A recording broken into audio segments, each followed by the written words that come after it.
சென்னை முகப்பேரில் குடியிருப்பு பகுதியில் கஞ்சா மற்றும் மது குடித்துக் கொண்டிருந்தவர்கள் தங்களை கண்டித்த 2 பேரின் வீடுகளில் போலீசார் கண்முன்பே நாட்டு வெடிகுண்டுகளை வீசி தாக்குதல் நடத்தியுள்ளனர்.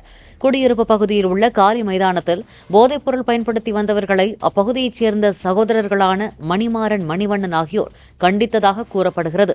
இதனால் நள்ளிரவு நேரத்தில் அவர்களது வீடுகள் மீது அந்த நபர்கள் 2 நாட்டு குண்டுகளை வீசியுள்ளனர். இதுகுறித்து அளித்த தகவலில் ரோந்து போலீசார் அங்கு வந்தபோது அவர்கள் கண்முன்பே மேலும் ஒரு நாட்டு குண்டை வீசியதாக கூறப்படுகிறது. இதனையடுத்து 3 பேரை கைது செய்த போலீசார் வெடிக்காத 2 நாட்டு வெடிகுண்டுகளை பறிமுதல் செய்தனர்.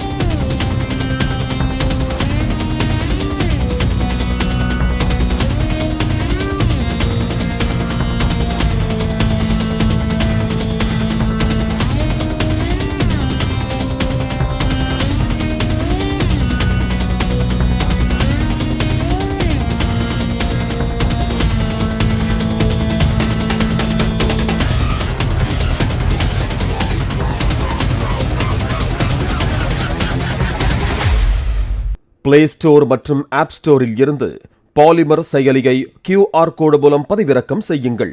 செய்திகளை உடனுக்குடன் பெறுங்கள்.